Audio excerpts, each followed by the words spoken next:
ये पुस्तकालय का इतिहास विभाग है, जहां आपको इतिहासकारों द्वारा लिखी गई पुस्तकें मिलेंगी। इतिहासकार दरअसल वे लोग हैं जो अतीत के बारे में अध्ययन करते और लिखते हैं। इन पुस्तकों को लिखने के लिए इतिहासकार प्रायः देश के विभिन्न हिस्सों से कई साहित्यिक और पुरातात्विक स्रोतों का सहारा लेते हैं। ये एक पांडुलिपि है, इतिहास का एक हस्तलिखित साहित्यिक स्रोत। इन्हें या तो ताड़पत्रों पर लिखा जाता था या फिर हिमालय में पाए जाने वाले बिर्च नामक पेड़ की छाल से विशेष तरीके से तैयार भोजपत्रों पर लिखा जाता था। इन्हें संस्कृत या आम आदमी की भाषा प्राकृत या तमिल में लिखा जाता था। पांडुलिपियों के दो प्रकार हैं, धार्मिक और धर्मनिरपेक्ष। धार्मिक पांडुलिपियां प्राचीन समय की धार्मिक आस्थाओं पर प्रकाश डालती हैं।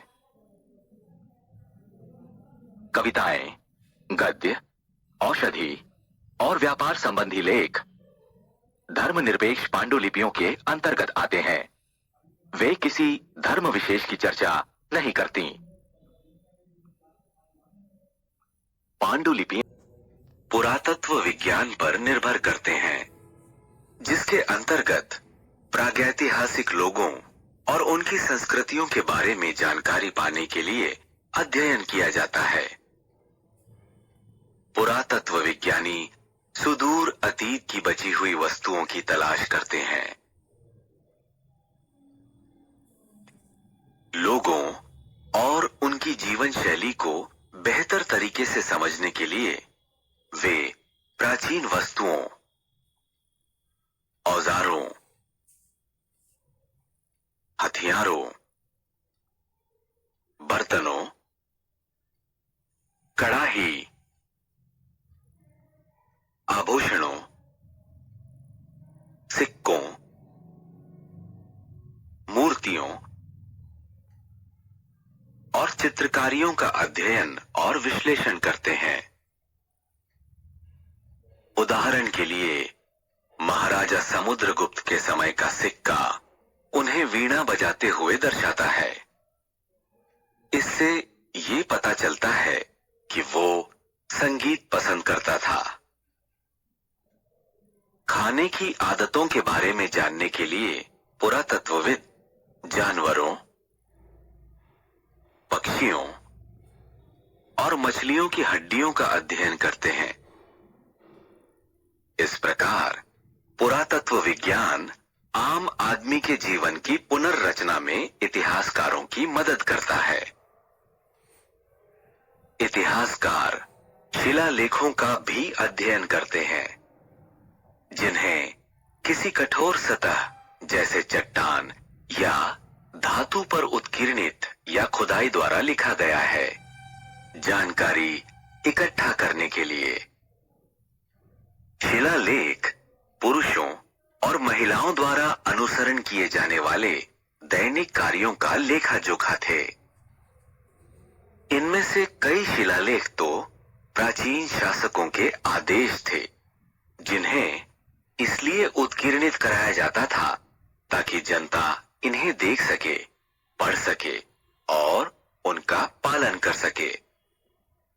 कुछ शिलालेखों को राजा और रानियों के विजयी युद्धों के दस्तावेजी साक्ष्य के तौर पर उत्कीर्णित करवाया जाता था।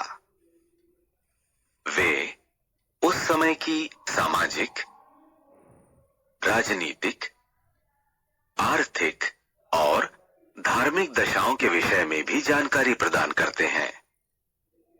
इतिहासकार प्रायः समाज के विभिन्न भागों के अतीत का अध्ययन करना पसंद करते हैं। ऐसा इसलिए है क्योंकि एक राजा का अतीत एक शिकारी के अतीत से अलग है। इसी तरह एक व्यापारी का अतीत एक कलाकार के अतीत से अलग है। अब आप अतीत को जानना पर आधारित इस भाग के समापन पर आ पहुंचे हैं। इस भाग में आपने सीखा कि पांडुलिपियां, शिलालेख और प्राचीन वस्तुएं जैसे औजार, हथियार, बर्तन, आभूषण, सिक्के, मूर्तियां और चित्रकारी ऐतिहासिक जानकारी के स्रोत हैं। पांडुलिपियां ताड़पत्रों या बिर्च पेड़ की छाल पर हाथ द्वारा लिखी गई पुस्तकें हैं। धार्मिक पांडुलिपियां प्राचीन समय की धार्मिक आस्थाओं पर प्रकाश डालती हैं। धर्मनिरपेक्ष पांडुलिपियां धर्म पर चर्चा नहीं करती। प्रागैतिहासिक लोगों और उनकी संस्कृतियों का उनकी बची हुई वस्तुओं के जरिए अध्ययन पुरातत्वविद कहलाता है। चट्टानों और धातु जैसी कठोर सतह पर उत्कीर्णित या खुदी हुई लिखावट शिलालेख कहलाती है।